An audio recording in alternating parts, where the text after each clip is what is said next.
And now, Gimmick Infringement. Welcome, everybody, to the Gimmick Infringement Podcast. I am Brad Winchester, and with me, as always, is my tag team partner, Tyler McDowell Blanken. Tyler, it is Sunday. I think the sun is shining. I just heard a plane fly by. Birds are chirping. It's warm in the desert. I love it out here, man. How you doing? Period. You know that's music to my ears. I love that. You know how we do, Brad Winchester. It is the end of winter break for you. I can't wait to hear how week 2 has gone. Man, it's fantastic. Things are going really, really well. It's January, pseudo first week of 2025. It's just about in the books.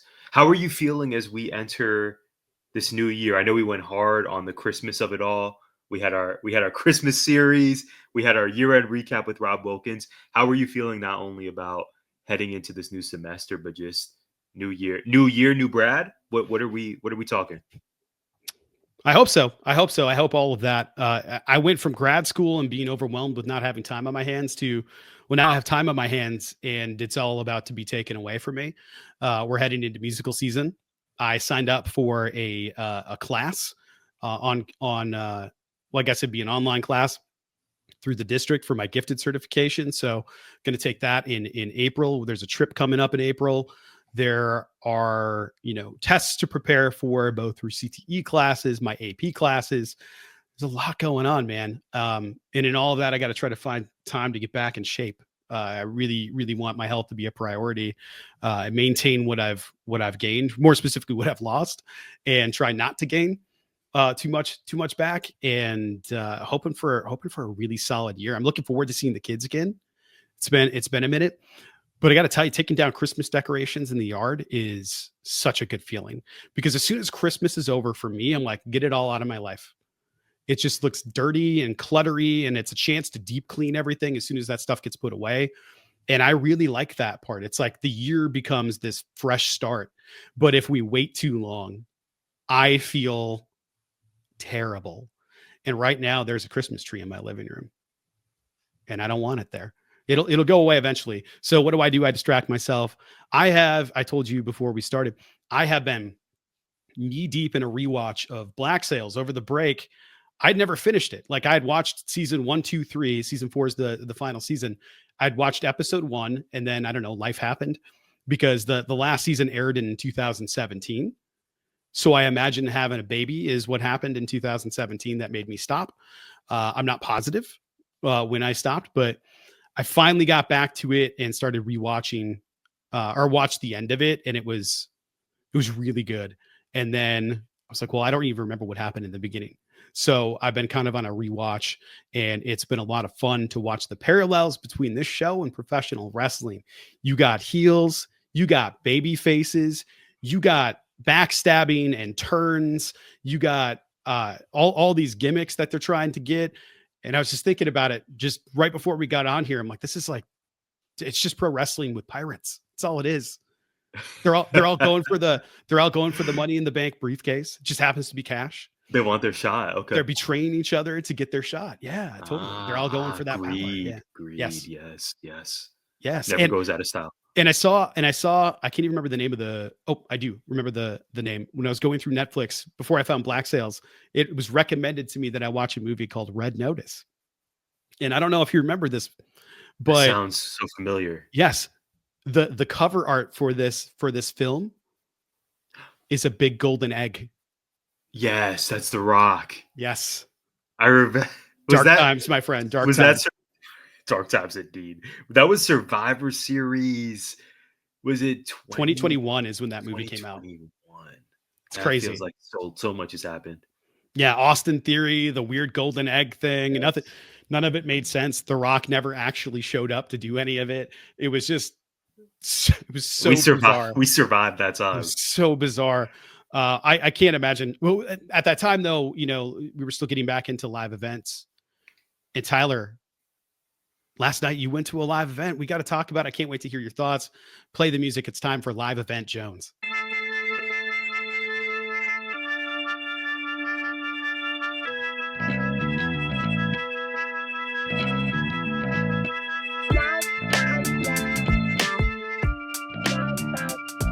Brad, you're spot on. I did go to a live pro wrestling event, an indie show at that. This was my first time attending WrestleDrag. It's a Phoenix-based company that spotlights, like on the poster, on the marquee, on the bio, it's inclusive pro wrestling. So check this out. It combines live pro wrestling with live drag performances. Brad, it's been about a smooth 12 years since I've been to a drag performance. When I was at U of A, when I was working in housing, one of the dorms or the residence halls hosts a huge annual drag show.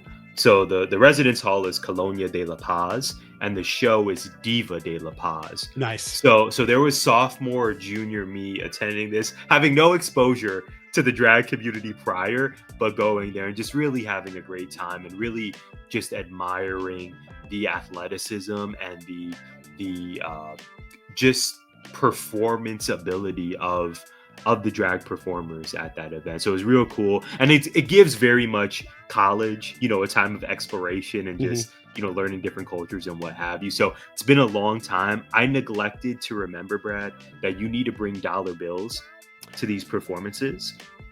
So I felt incredibly unprepared as the drag performances started, and there were fans in the venue who were taking out their dollar bills. By the way, I'm burying the lead. This happened at a place called Bullshooters. It's on Peoria Ave in Phoenix. So good. It's this hybrid of a sports bar, a billiards bar. I walked in and I noticed they have these huge flags near the ceiling. There's a United States flag. There was a "Don't Tread on Me" flag. So it's wild that there's this juxtaposition. Yeah. We have this WrestleDrag event here, but then I don't know. I don't want to guess people's beliefs or political affiliations in terms of ownership of said sports bar. But it's at Bullshooters. Apparently, there's wrestling events there throughout the year. I learned something new about my community. So we get into WrestleDrag. There's about 7 matches in total. They kick off the show with a drag performance. Then how they organize this is basically we go 2 matches, drag performance, 2 matches, drag performance, so on and so forth.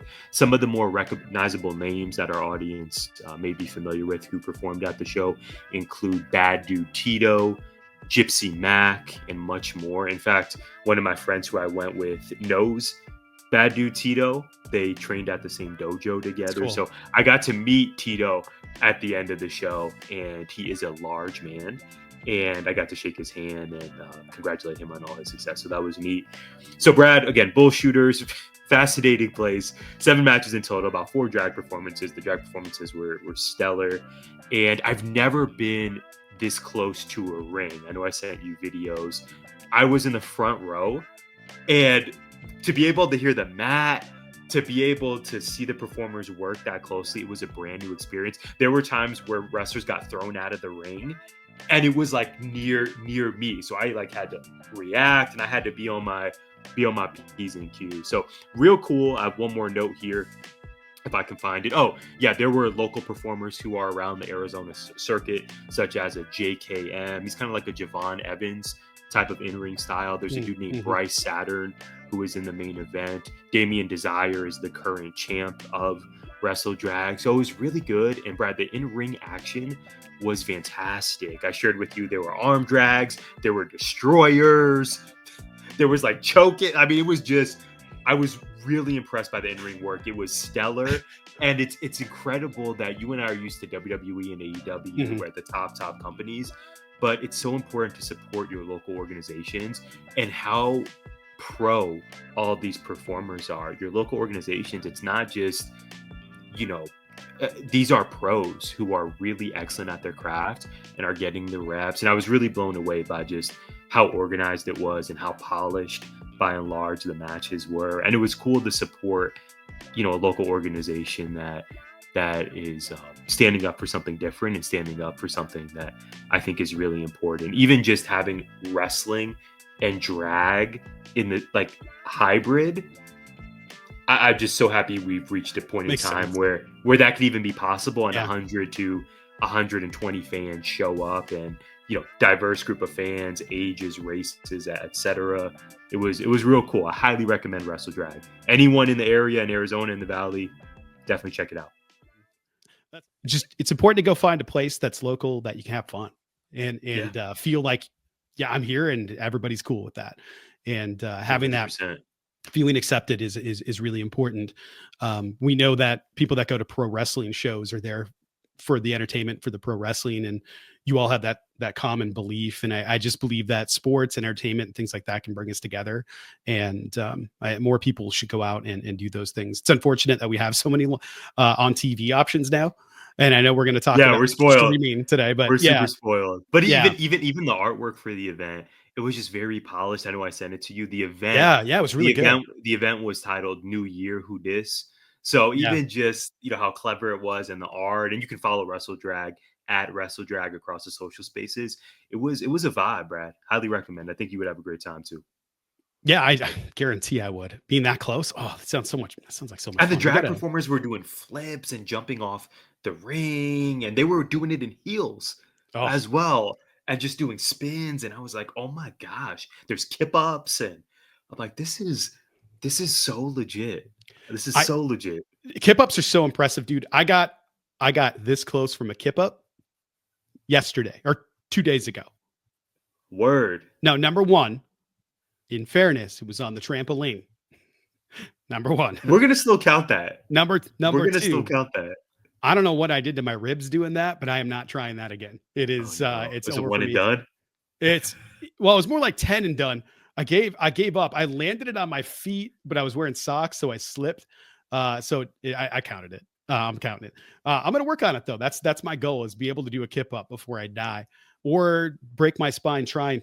Tyler, speaking of spine breaking and kip ups and in-ring action, let's talk WWE. Really, really big week, heading into a really, really big week for the WWE.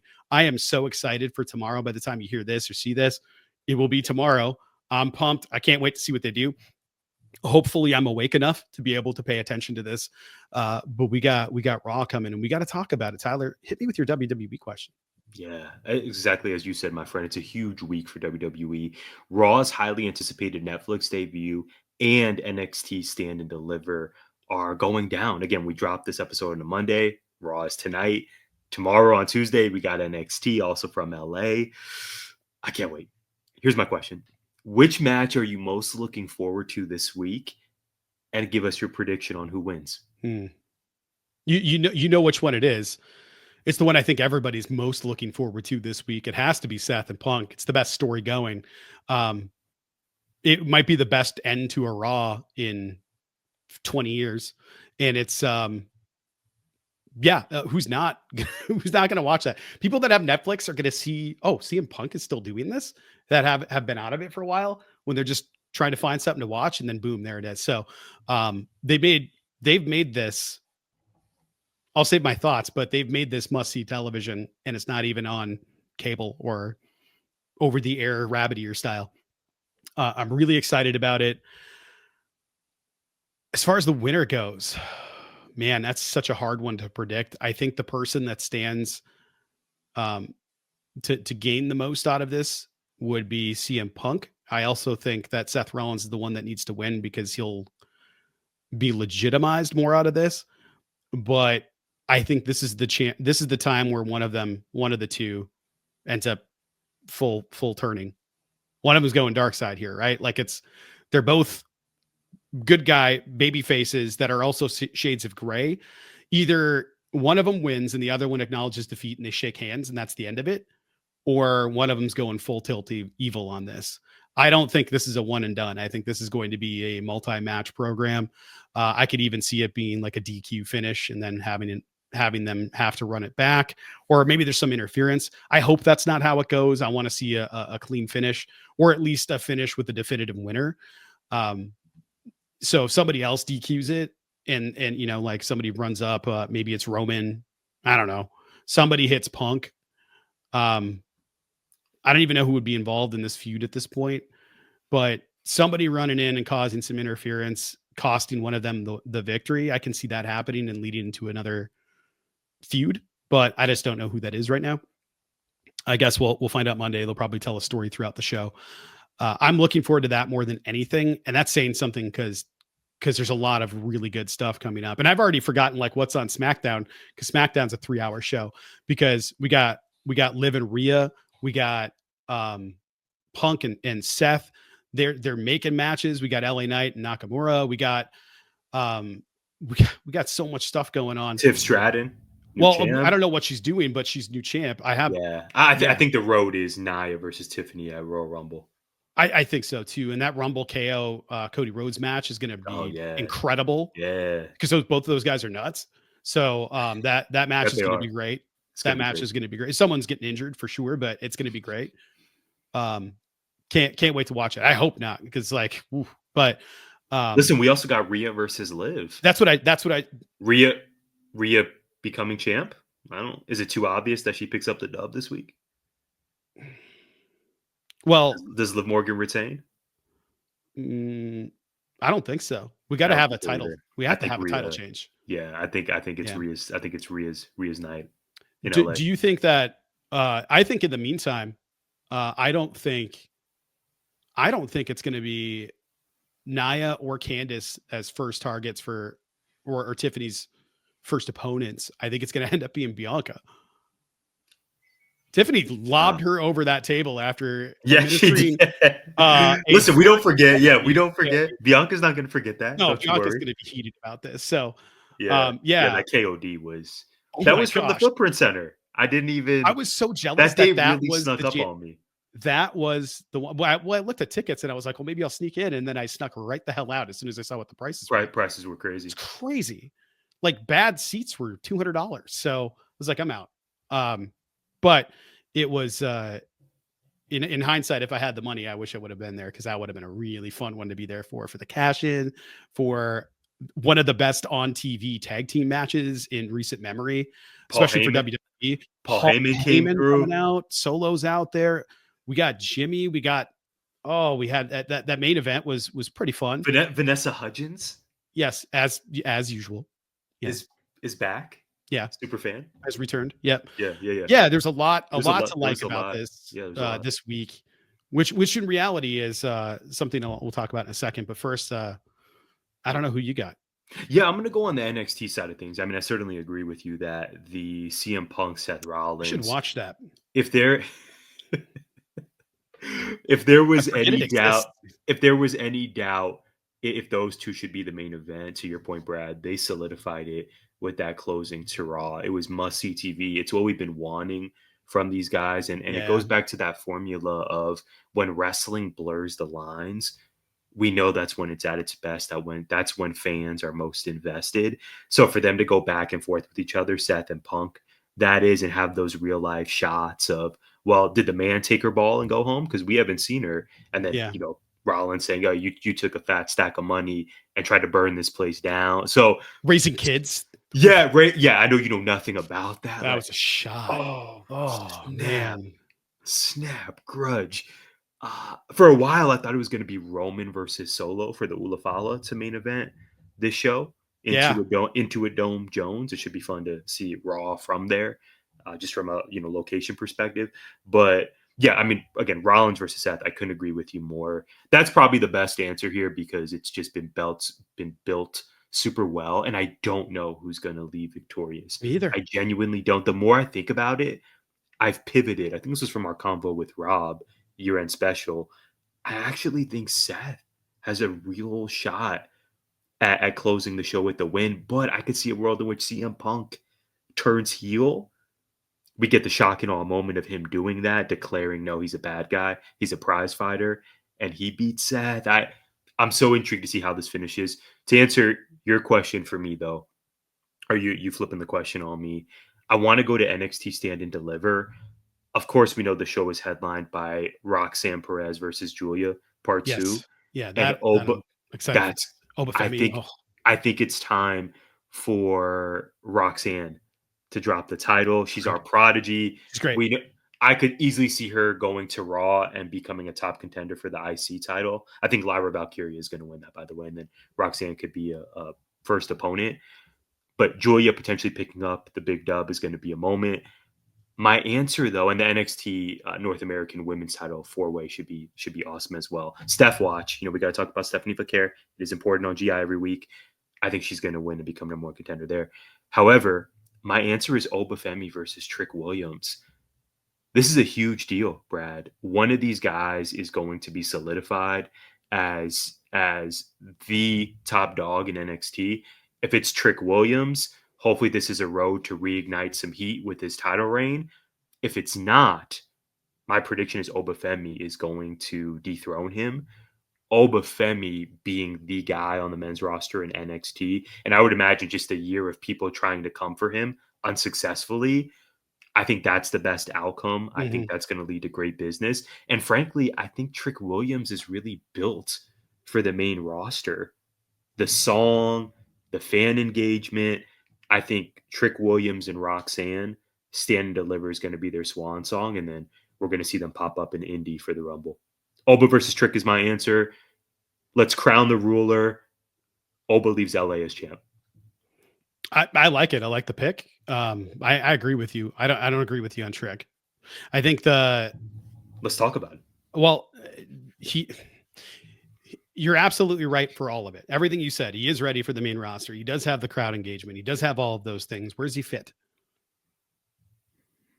Because Carmelo's just kind of in and out of storyline here. Like I think they'll be on separate shows. I think so too. But do you see him doing anything differently than what Carmelo's doing right now? Because they're so similar in their styles in a lot of ways. A lot of ways are different, but they're so similar in their styles outside of the entrance. I don't know. I don't want him to get lost in that giant crowded area where there's people already getting lost. I was right. Listen, man, this is not my question, but I wanted to bring it up when I saw Rey needs a partner. Rey Mysterio needs a partner. You hit me up. And we got those Penta things. What I said it a long time ago, what I don't want for Penta or Rey Fenix showing up is them just getting tossed into the LWO as lazily as possible just because they have no other ideas. A Latin guy, LWO, here you go. Mexican wrestler, Mexican faction. And it's it worked with Andrade not doing it. Penta could easily not do that. And I don't want that to happen. Do I want those two to tag together? Yeah, that's the problem is I'm totally conflicted because those two have history. So yeah, I want to see that. I think that would be dope. Team Ray down the line, right? Those two things could happen. I would love to see that, but I also don't want them it's just going to feel like they're there to be in that faction because there's no other place to put them. Carlito was in there for a while and now he's in Judgment Day. So there's other avenues. So hopefully that doesn't stick. I'm excited. I would hope creative is more self-aware heading into this new year. And folks are online. I'm not sure how much Triple H is online, let's say, but folks are online and I would hope utilize social media to get a sense for where fans are at. Not necessarily you have to placate to every fan because you're not going to be able to make everyone happy. But to your point, Brad, this has been the criticism is everyone has to be in the LWO storyline. And I just hope they pivot.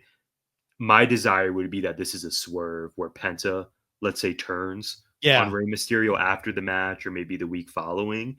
And just from the vignettes, it's giving dark Penta. When I see the zero and the line slash and the zero fear and the mask outline, I'm not getting, this is Penta who I want to hug or cheer with. I'm getting, no, this is going to be Penta. He's still doing it. It's the zero, right? It's the zero fear. Yeah. His presentation is really going to be fascinating to see on Monday. If we can strongly predict that he is going to be Rey's mystery partner, he's definitely showing up on the show. I'm really eager to see what they do with him because he could be a merch hot commodity, right? You could sell the mask. You could do everything that AEW didn't capitalize on. But I hope that's not I hope that just doesn't dilute the character, right? We can get the mask, we can sell these tees, but I hope that there's a strong pivot at some point, particularly if it's going to be a minute until Rey Fenix comes in. I think there's something to be said for Penta maybe embracing that Lucha Underground version of his character, where it's at the very least maybe shades of gray or just focused on kicking ass. Yeah. versus I think by the end of his time in AEW, when to your point, Brad, about Trick and Mello, you just kind of get lost in the mix and you're on the card, you're getting the reps, but are you doing anything substantive? Are you challenging for any meaningful titles? For Carmelo, I think, he was in the US picture, but again, so I know we're talking yeah. about a lot of superstars here, but Yeah. I Yeah. agree with you about the But there are worry a for lot. yeah, I agree with you about the worry for Trick in terms of where does he fall. Considering when he's had the title reigns, it's been pretty hot and cold. And then always want good things for Melo. And then for Penta, I agree with you. I hope our year-end special for 2025, we're not talking about Penta being involved in LWO for half or three-quarters of the year. On the flip side of that too, LWO needs some juice. Like They do. They're so talented. it's super blasphemous to say this, but it's like Rey Mysterio's in it as their biggest star, and they've done nothing with him since they inducted him into the Hall of Fame. Since he beefed with Dominic, he's just sort of there. And like, how do you have Rey Mysterio being a guy? That's crazy to me. So like Penta could give them that jolt. But like I know Ray Phoenix coming in and stuff. Their characters are so different. Ray makes more sense in the LWO than Penta. Definitely. Penta makes sense in a tag team with Nakamura. Yeah. Current Nakamura and Penta Yeah. would kill everybody. That's a heck of a duo you put And together. it's like a similar darkness kind of thing where they're just sort of dark, stoic ass kickers. I would love to go see that. I would pay money to see those two wrestle everybody, because I don't know that there's a tag team that would be able to stop them very easily. I'm excited to see what they do with Penta's entrance. Yeah, same. It could get that Nakamura treatment of, oh, this is really a production. This is Yep. like a movie we're watching. Yeah, I'm eager to see. I This think should it be will great. be. Yeah, I'm looking forward to it, and I just don't want him. I want good things for him. I want good things for everybody involved. I just don't want him to get lost. So hopefully he won't. My question for you is really simple, Tyler. I wrote Tiffy time is now. The Netflix card looks incredible. Really, what I want you to think about, my question for you is what are your thoughts on the WWE overall as sort of like a go home for one of their biggest not pay-per-views in company history with the launch of Netflix? Yeah. Yeah, they did it well. I was part of the reason why I didn't go to SmackDown, aside from the absurd ticket prices that you described. That's facts. I wasn't really moved by the lead up to this card. I just thought, okay, well, it is the go home before this really pivotal week. It's a 3-hour SmackDown. Yeah. What's gonna get me out of my seat to a seat at the Footprint Center, and nothing was moving me to do so. And perhaps part of it, in fairness to WWE, was the fact that they were just in my hood. They were just in Glendale for Raw. What, a month ago? Yeah. If that, you and I met up there and saw the show. So I saw Bianca. I saw all the people I wanted to. So I was actually really impressed. Come Friday when I'm watching it from my couch and I see that all these big moments happen, capped off by Tiffany Stratton finally cashing in. The fact that they pump faked it, it was not on my radar at all that Tiffany was going to leave Phoenix as the new women's champ. So I thought it was really well executed. And my biggest takeaway, Brad, is that we're completely switching this up. For a while, this has been documented on our show. SmackDown has been the go-to WWE product for me to watch. I'm definitely in my NXT bag these days, so NXT's must watch for me as well. But Raw was always missable. SmackDown is where I need to lock into for at least 2 Yeah. hours every week. And now it seems like that's really flipping. So I think they did a strong job as a company to not let SmackDown seem like a total afterthought. So they had these storyline beats. They had this big moment that got a lot of traction on social. So I'm eager to see where the fan base, if any fans are like me, and let us know at GIPod19 or down below in the comments, if any fans or listeners are like me, where you're sort of rethinking, oh, maybe this is going to switch up and Raw is going to become my can't miss priority every week. And then SmackDown, we'll see what happens. I would have to think WWE brass is cognizant of that. Thus, on Friday, we got Cody, Drew, and KO. We got Tiffany Stratton. We got Paul Heyman. We got Main Event Jay. We got Vanessa Hudgens, if we didn't already mention that. Like they made it a point to make sure, hey, SmackDown is not, we're not forgetting that this is a priority every week. So I'm very invested in Raw. I think I'm going to be invested in the weekly product. for the first time in a long time, Mhm. and I can't wait. I was on Netflix the other day, Brad, and Raw is all over the homepage. All There's over like the 5 place. different Yes. thumbnails, and there's the cool art where it's like Big investment for Bianca. Netflix. It's Yeah. like Bianca, Cody, Yeah. and Roman like tearing out the Yep. like out the. It's just they've really done well on the marketing side of things. So super Yeah. excited, and I think my viewing habits are going to totally flip with the weekly product now. I'm all in for Raw. Yeah. Same. Same. I really liked. I liked that. I think it was SmackDown where Drew was talking to Cody. Is that SmackDown? Yeah, Yeah. But yeah. he was talking about. I'm trying to help you. Yeah. Well, was entering. I'm entering the transfer portal. Like Yeah. they're doing NIL stuff over on Raw and SmackDown. And I liked that to explain like why do we keep having all this crossover crap? Yeah, it's a Like lot. It's a lot. it's like, are you this brand or are you that brand? Are The you both transfer brands? portal. Figure Yeah, this out, please. yeah. So it makes sense that they would do that as they move to Netflix and as SmackDown is on USA at 3 hours. I don't they definitely have a talent roster deep enough to have other stars, but they need to start thinking about elevating these other stars so that it's not just when is Chad Gable and Otis? When is it done? Like it's been going on forever, and I'm not that invested outside of seeing deadlift German suplexes from a smaller man onto a much larger man is insane. But We saw it live. Very oh, strong man. unbelievable. But it just it's is Otis going to be a bigger star now? Is Gable going to get his momentum back from before he got attacked by the Wyatt Six? Because I thought they were pushing him to be in the main event picture, and then it just sort of went away after a couple of weeks where it was like he lost. And now it's done. Now he's fighting Otis again. If Oba Femi doesn't win at New Year's Evil, there's a case to be made that if Chad Gable enters the transfer portal and goes to NXT, I could see him being the main champion over there. Yeah. I could see him and Trick having some fun matches and Chad winning that feud. I just thought we were going to get Chad Gable as a champion in 2024, and it bummed me out that Yeah. he wasn't. too. He didn't. Me too. I thought there's real legs for his character. Yeah, I thought this week was great heading into it. I thought it was a great setup, but I have questions about a lot of these talent that we both like. Gable was definitely part of that transfer portals and all this. Does Ethan Page come up? So Definitely, yeah. And then where do you slot him? Maybe he shows up on Netflix. Who knows? Maybe this is when Charlotte comes back. It seems like the most natural place for her to come back. I saw that FIFO Select report that she's reportedly nearing closer and closer. The return is imminent. It's giving Royal Rumble, is it not? Yeah, I didn't see that. I saw the update, but I didn't read it. I caught it at a weird time, so I think it was on the trampoline.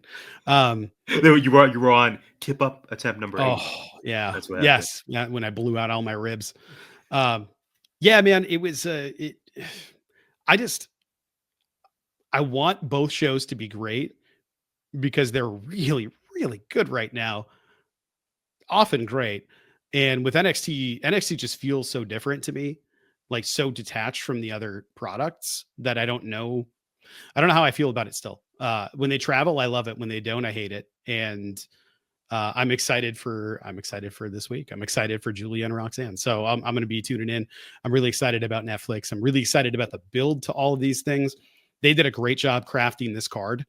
And then I just hope that afterward we don't get video package after video package after video package with a tag team match in the middle that we've seen 15 times, which is sort of what happened this week. So we'll see.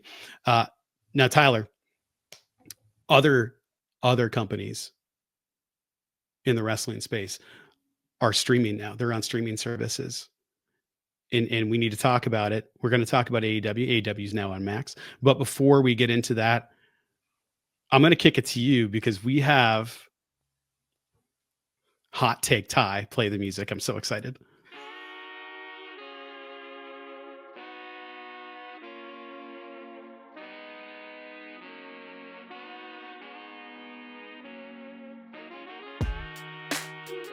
And now it's time for Hot Take Time. Spicy. Yeah. We got something to talk about here, Brad. I have a hot take for you.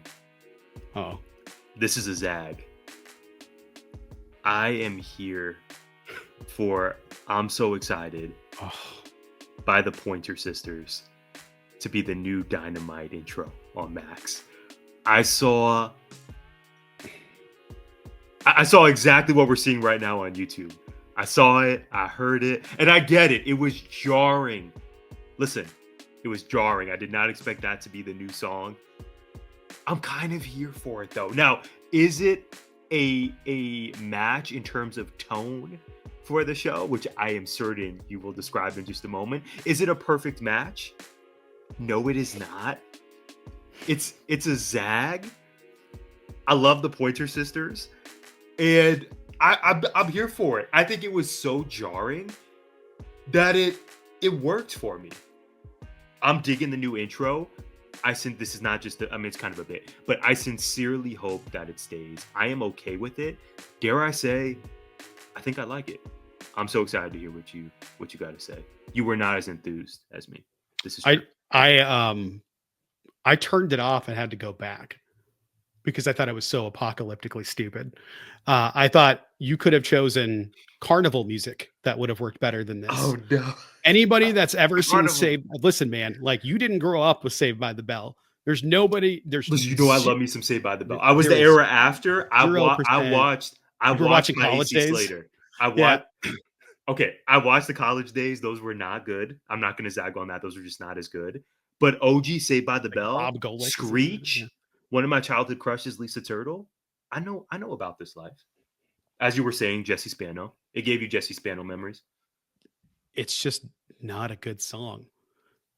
It's like that song let me clarify. Great song, terrible for this. Because that song, if they had like an updated version of it that was fuller, instead of just I'm so excited and I just can't hide it. And all it is just like nothing and a drum line and the words. It's terrible. And then you go to Collision and they bring Saturday Night back. We get Saturday Night's All Right for Fighting. And that song is perfect for it. It's full, it's energetic. You got all this color on the screen splashing around. It fits it. And then you got AEW Dynamite. And we get that song to get us into it. Like when I hear that song, I imagine people jazzercising, perhaps doing some stretching. They're definitely wearing spandex, and none of it in a good way. And I just want it to be actually exciting because it's not. You don't picture a Texas death match? Tyler, we're gonna go from that song to like it's Wednesday and there's pyro exploding on our screens. Like I'm so excited in the background, and it's like, but I'm not. I'm so confused, is what the song should be. Because it was just very confusing. Yes, totally train wreck, wet turd. Now you go into the next thing and you get a vignette and it's backstage, it's greasy, it's sweaty. And the first words out of Jon Moxley's mouth is, ah! So that's what we got. Great audio there. That's what we got from the debut on Max was, please do. We got I'm so excited. New intro package. Did not vibe with the song at all. Into growling Jon Moxley. None of it. Oh, it was so bad. It was so. I thought all I could think is, this is a lesson for WWE and their debut on Netflix to not do these things and to really consider what is the first impression. No, that song, that audio, that all that stuff could grow on me. It could, but this was the first impression for people on Max. The first thing they get was that. It wasn't good. It was not good. I'm glad you said hot take, because you're right. It was a hot take. You liked it. Hot take. I acknowledge that. Okay, so like, this is a perfect transition into my AEW question. So speaking of streaming deals coming to fruition for wrestling companies, AEW premiered on Max. Julia Hart defeated Jamie Hayter. Yes. Rated FTR predictably took down the Deathriders in Nashville. And Ricochet became a sociopath, attacking Swerve Strickland with a pair of golden scissors. I Mhm. can only assume he's listened to our Peelcast series, particularly the Us episode. Now, I saw an ad on Facebook for the new Max partnership, and 5 talents were showcased on the poster, Brad. It was MJF, Will Ospreay, Mercedes Moné, Swerve Strickland, and John Moxley. Of those 5, who has the most important 2025 ahead? And you can approach this from a storyline perspective, from any perspective you think. Of those 5, MJF, Osprey, Mercedes, Swerve, and Mox, who has the most important 25 ahead? I'm gonna say, ooh, that's tough. I think Osprey. Um, I can see it be so Swerve, Osprey, MJF are the 3. The other ones are all they're fine, like they're bulletproof. I kind of feel like they got to find something meaningful for MJF right now. He's just sort of doing stuff, I agree. He's my pick. and I'm going to say Osprey is important because I can see Osprey winning the title and holding it for a long time. So that would make him immediately the most important thing. But in terms of storylines, I think it's got to be MJF. It's just they got to give him something meaningful because if there's a hot angle involving MJF, then everything seems to work better. Everything. Exactly. So I'm It's going to like pick it's MJF. like the NBA. When the Knicks are good, the product is better. That's just the way it goes. When MJF is involved in a hot storyline, the product is just better. I'm not saying he needs the title, right? He's a made man. No. But Yeah. I do like the wrinkle they had on Dynamite Mhm. where he cut that promo after his match with Adam Cole at World's End, and he called out John Moxley and said, "Listen, I want my Triple B back." I didn't think they were going to pivot to, potentially that could be an opponent for Mox at some point. I thought that was really savvy because, to your point, Brad, coming off the Adam Cole feud, if we can assume, let's hope that feud is over. What is next for MJF? Right. And when you're entering this new chapter of AEW, to me, there seems to be a real thirst from the fan base to invest in a lot of those day one acts. Private Party are the tag champs. We love that Mhm. for them. Chris Statlander is hopefully a champion in 2025. I know you saw Mercedes beat Mina Shirakawa Yes. at New Japan. Mercedes Mhm. belt collector. Love that for us. But Chris, the fans are behind, and MJF, he's a day one guy. So as AEW continues to acquire talent from other companies, namely WWE, I just have that hope that those day ones won't get lost in the shuffle. And clearly, MJF is one of the most complete wrestlers on this planet. To me, it's MJF, but I also love you shouting out Will Ospreay. We know already he's pretty bulletproof. To me, it's not a matter of if, it's a matter of when he Mhm. gets that top championship because he is so clearly the guy in that company. It's going to be interesting to see what happens once Kenny comes back. Kenny and Gabe Kidd had Definitely. one this weekend at I Wrestle heard. Kingdom. I heard. Yeah, I was like, oh, do I go back and I reactivate my account? I really want to watch this show. Um, man, I don't know. I'll probably check it out at some point, but yeah, I just, yeah, it's hard not to think it's MJF. And it's probably somebody outside of that we're not thinking of right now. It could end up being Darby. Maybe it's Orange Cassidy. I don't know about that, but opening a show, Orange Cassidy Hangman is pretty awesome. Day ones. Um, Day ones. It was a great pick to open up the match I there. completely agree. So in that respect, if you're going to open up a show and you're going to, hey, we're streaming now, and you're going to open it up, that's a good one to open up to.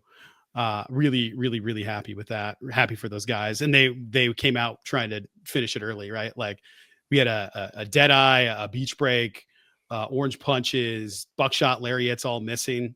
Crowd was nuts. It was a lot of fun. Um, Tyler, my question. I just really want to know your general thoughts overall about the debut after the first week. Did you notice any differences? What are your hopes, etc.?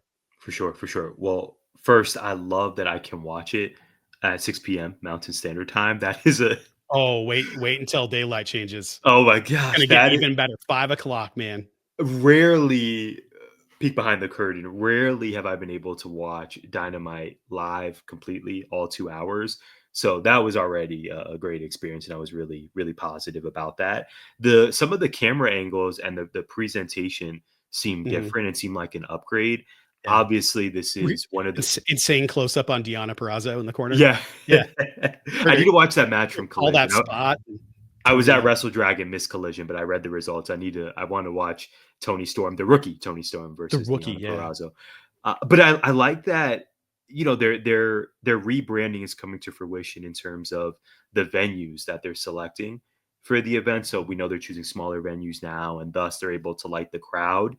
It's giving 2019 AEW in terms of that presentation, which I think Mhm. a lot of us have affinity for. Yeah. So I like that the crowd is shot. You can actually see faces. Again, just some of the camera angles seem to be upgraded this time. So whether it's the Pointer Sisters, whether it's the venue, there's a lot to be positive about here. And as we head into this week for Dynamite, and then the following week is Maximum Carnage, and reportedly, according to Fightful Select, folks at Max and Turner or WBD and what have you, they are emphasizing that Cincinnati show to be one that needs to be loaded and really get attention toward it. So if we end up getting Mox versus Jay White, or maybe there's a time for a Mercedes match there. I really think there's a lot to be hopeful for here, and particularly the Ricochet versus Swerve rivalry. To me, that is one that deserves a lot of attention for us, because I think that's going to be a feud for Q1, not involving a title, that could do wonders for AEW. Brad, I know you saw Ricochet brought out those scissors. I said, "Oh, he's a fellow Jordan Peele fan. What is going on here?" Him leaning into this stylish Then the serial killer headbutt to make persona. sure you get blood on your own head. I didn't know what a Ricochet heel turn would look like, but I'm glad we're not fully leaning into the dorky Jada Yes. Kiss-Laugh persona. I'm glad there's actually this whole other element that we are unpacking. So that was probably my biggest win from Dynamite this week, but I also, again, love the change in venue, showing the crowd. That was really savvy, and I hope we see more of that in the coming weeks. And again, Julia Hart is back. Unfortunately, Jamie Hayter had to lose, but Julia Hart being reinserted to that women's division, FTR being back on screen and being in the main event. Lots to like. I'm still not high on the Deathriders angle, but I, am I willing to give it more time? I guess I don't have a choice. I think there's a lot to like from this week on Max. I think it only get better from here. And it has to, right? Yeah. Because Yeah. WWE on Netflix, huge deal. Like, this is time for AEW to bring all they got. And I could only imagine that the team, the roster over there, has to be as motivated as ever. I thought they did a really good job with video packages this week. Let people know who these Yeah. guys are, Great and call. girls. I thought they did a wonderful job with that. The thing that bummed me out though is that there were there were people there for Dynamite, but then there was talent missing for Collision, because you have Ricochet and Kenny Omega and the Young Bucks and Mercedes are all over in Japan doing that show, which obviously it's a partnership, and it has to be that way. So I don't hate that. Obviously, I thought the cards were pretty good. They were fun. It was a fun couple of nights of wrestling. I didn't like the way Dynamite started. I thought it was like, oh man, it just feels like it looked very amateurish. Like nobody put thought into that, and that bothered me. I also don't like that Tony Khan. I appreciate it as a live fan attendee, but I don't like that Tony Khan often takes the crowd uh, and the location interest into great consideration when making the TV product, which is why, being in Asheville, you get Rated FTR in the main event against the Deathriders. And maybe the logic there is it's the hottest angle. It's not, but maybe the logic is that's the angle, because the next show a couple days later, it's essentially the same main eventers but with the learning tree, and it just feels kind of lazy, and it just Yeah, feels and like, well, they're from North they Carolina, had they're that in Asheville. backstage segment with Big Bill where we're insulting people's faces, and Yeah. that seemed like from a past era of wrestling that we've evolved from. I'm really eager to see what becomes of Rated FTR. To me, it seems like they're being positioned to be the next Yeah. trios champs. But Wouldn't I hate it, but No. Yeah. I agree with you though, and I want to hear your thoughts on this too, Brad. When they were, and I love the fight for the fallen theme of the event, and I really admire how that's been a pillar of AEW as a company, is to have these social causes. I think that's something that should definitely be continued. When they showed, I want to say it was four first responders. Hmm. Do you remember when they showed those four Yeah. gentlemen in the audience? It didn't seem like they were lit very well. That seemed to give amateur, where I was like trying to make out their outline, and Yeah. that there were still those moments where it's like, oh yeah, this is a new company, and Mhm. relatively new company, and they're still ironing out, how to put on that weekly product. So I agree with you. It certainly wasn't flawless. When you look at a leadership perspective, you can have a really good leader that's a really good person and all of those things. But when that really good leader, really good person feels like they need to have as much control as humanly possible over all aspects of it, things fall through the cracks. And I think there's like blinders there, and maybe that's part of it. I don't know. I don't know what goes on back there. I have no idea. I'm making wild accusations and speculations here with no evidence, but it's from most accounts, Tony Khan's a really good guy and cares about his talent and all of those things. And for what it's worth, I thought Collision was awesome. There were those moments in it where it's like, oh, okay, they're figuring this out. But I thought Collision was dope. Like the start of it, oh, it was just so good. I'm glad they got the song back. It was really really good on Max as an open, because that open is just so much better. The old original Dynamite, the song wasn't my favorite in the world, but that original open was a lot of fun. It was the second open when they started doing the color splash stuff that NXT ultimately stole from them and started using. When they started doing that, I was like, this is the way you start a show. I thought it was great. So I think what they're doing over there is really promising. It's really good, and maybe there's a learning curve there. Maybe they're like, well, that didn't work, and we'll adjust and we'll see what happens. But I'm hopeful for the future. My face, I might start crying, Tyler. Not because we're going to talk about what happened here. It's because I have this overwhelming scent of onions. Jess must be cooking or Freya's doing something nefarious, but my face is absolutely filled with onions right now. It's one of the other. If I do start crying, it's either the onions or what you're about to share. Let's hit the music. It's time for what happened here.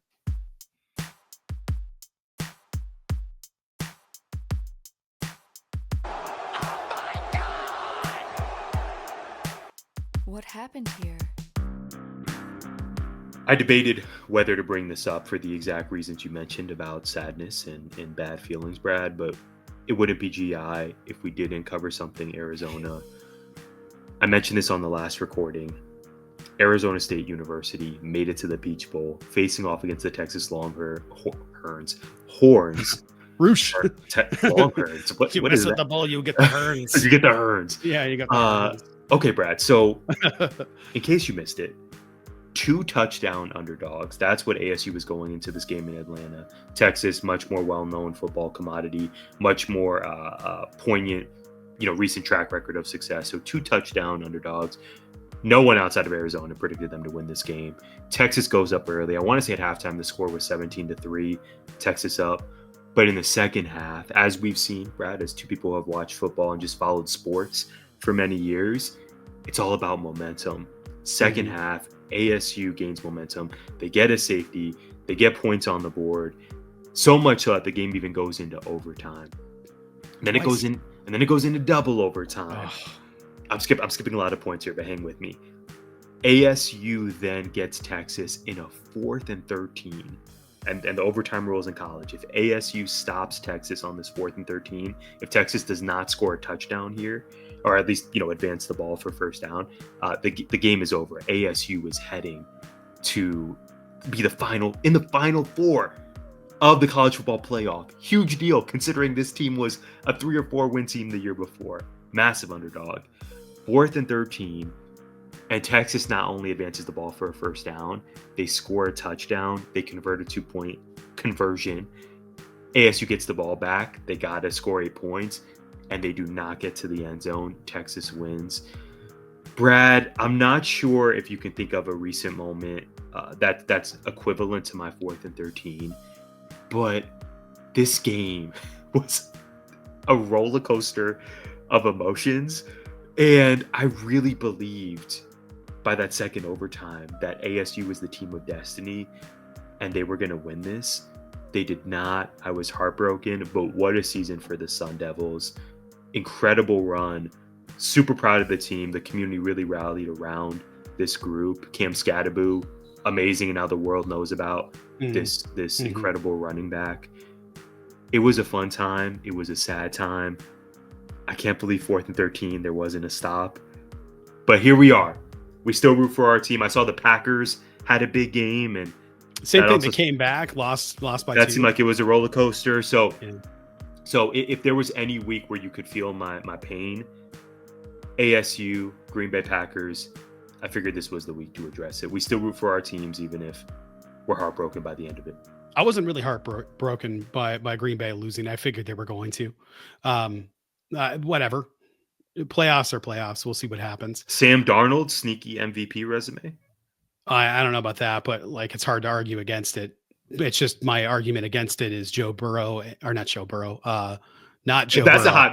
That's a Zach. No, Joe Burrow. That is a Zach. Josh Allen. I was going to say Josh Allen and Lamar Jackson Sam are the Darnold's two. had a great Sam year. Darnold's had a year, but he's 3 out of those 3. Yeah. So okay, 4th and 26. Do you know what that means? Oh gosh, is this Green Bay? Lord? It is Green Bay, San Francisco. Brett Favre, specifically Terrell Owens ruining my life. 4th and 26. Couldn't get a stop, lost the game. So we got this Jeff Garcia QB? I can't remember if it was Garcia or still young. Do you appreciate that reference, by the way? Yeah, it was a good reference. I can't remember. It was so long ago, but I just remember 4th and 26 and being really sad. There's that. I watched several years of the Green Bay Packers make it into the playoffs, it going into overtime, and then Aaron Rodgers not getting the ball. And then the other team scoring a touchdown and ending the season. It's like, well, what do you do? It's like 3 or 4 years out of 5 or 6 where Rodgers went to overtime and just never got the ball when it was prime Aaron Rodgers. So the charismatic enigma, Aaron Rodgers. Yeah, he only ever had a top 10 defense once when he was in Green Bay, and it won a Super Bowl. So there you go. The one that I think of is my brother and his basketball team, the De Pere Redbirds, circa 2010, 2011. They were in the state championship. Was it the championship game or was it I think it was the championship game. And Tyler, they lost in triple overtime. Going into the end of the game, one of the kids called timeout. Chris Webber it. No timeouts, technical foul, tied the game. Eventually that team went on to win. I don't know if he had any players go on and play college ball at D1 schools, but I know there were like 2 or 3 players on the team they played that ended up playing for Marquette, and like not a small group of talent that they had there. So that was really painful. By the third overtime, I was like, I don't even care who wins. I just want to go home. I'm tired. It was like a Wednesday or something crazy. So it was just, it was in Madison. It was a drive, but watching that loss was heartbreaking. I felt so bad for him and his kids getting all the way there and going to triple OT, being the first team to ever play in a triple overtime for the state championship was pretty remarkable. And then 15 years later, whatever it was, winning the state championship as the only undefeated team ever to win the state championship in that division. So it was a long story to get there for them, and probably for our listeners, but it was one of those things where maybe this will pay off in the long run, Tyler. Maybe this was the moment where people went, oh, ASU, legitimate. Because there were a lot of people saying like they don't belong in the playoffs. They're going to get blown out. People were talking reckless. People, double overtime, bad calls or bad no calls. And maybe that game ends differently. Maybe it doesn't, but man, it's tough. It's tough. And I think ASU showed the world that they're not just this Pac-12 leftover thing. Because people expect those Pac-12 teams to just kind of be pushovers. And there were several in the conversation this year. And Brad, I got to talk to my U of A fam out there. And listen, I've chosen this path in life. You can call me disingenuous. You can call me whatever you want. I root for Benedict both teams now. Yeah. Yes. Yeah. One school is my employer, so this is a selfish decision, and I can never lose. I'm going to say this every time when we talk about this. I can never lose. I've chosen to root for both ASU and U of A, but I have a lot of my U of A brethren and family who were not rooting for ASU. They wanted Texas to win this. And I just don't get that. I completely understand the rivalry between Tempe and Tucson, but when an Arizona team makes it Yeah. that far, Yeah. I think we got to wear our Arizona pride and root for the home team. But I agree with you, man. It was the classic underdog story, and I think it's only up from here for ASU. And it's going to be interesting now with Kenny Dillingham and company. Now that they've so surpassed expectations, Mhm. the fan base is going to be expecting some big wins. And it wouldn't be a shock if people not want them, but expect them to reach these heights in the next few years. You got Sam I Levitt at could see it though. quarterback, and you're gonna have to replace Cam Scatterbo by committee and what have you. But now the expectations are set that high. What does the Yeah. team do? We'll have to see. Well, we'll see now with transfer portals. Of Shout out to Drew course. McIntyre with NIL Shout and out all the to other stuff. Like we'll maybe see. Drew McIntyre as a tight end. What say you? Does he have any eligibility left? No, I think it wouldn't work. I think he would be a terrible tight end. D, There's a height D, cutoff where your knees are going to get blown out because you what about jump in the defensive air in end? it.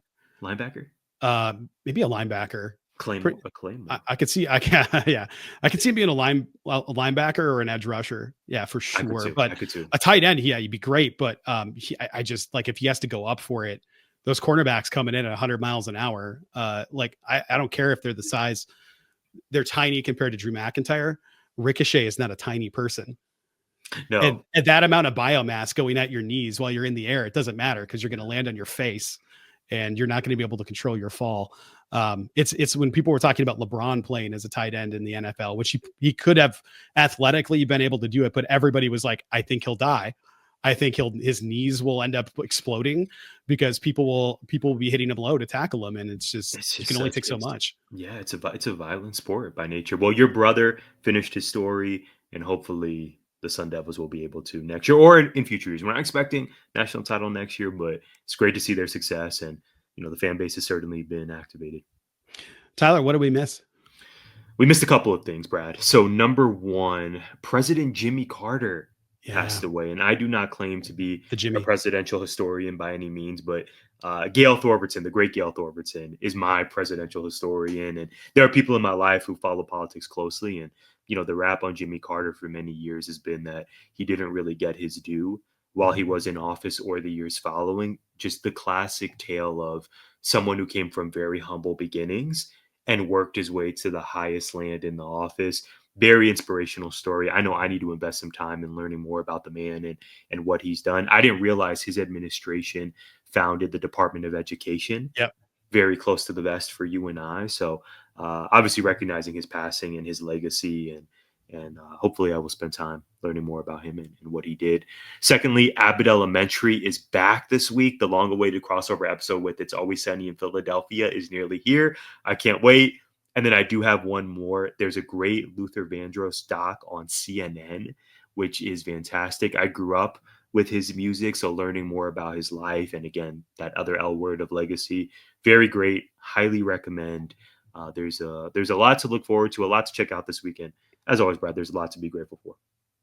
It's awesome. I have a few things. Also, Jimmy Carter did a lot after his presidency. He started Habitat for Humanity. It's pretty incredible. Yeah, he said he's most proud of what he did after his time in president Yeah, versus when he was in the White House. yeah, he did a lot for a lot of people. Double J, Jeff Jarrett signed his last contract. The Pistons, Tyler, they're not there yet, but they're nearly 500 compared to last year when we were talking about this. They are 17 and 18 as we record this. That is remarkable to me that they were able to do it. And Cade's that dude. So I had a thought earlier. Let's say the Netflix thing happens. Let's say we have a main event of CM Punk. We have a main event with Seth Rollins. What if CM Punk isn't doing so well, or he needs to end Seth Rollins for some reason, and this is where he cashes in that favor? We'll see what happens. We'll see what happens.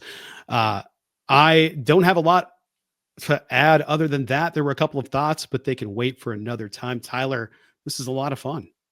This was a blast as always. And before we get out of here, we would be remiss if we didn't thank you all so much for your continued support. We have an ask of you. In case you haven't heard, we have been nominated as a finalist for Sports Podcast Group's 2025 Best Wrestling Podcast. That's right. We're back for a second year in a row. Voting closes in 1 week on January 13th. It's crazy. We would love your vote. It is. Time is something.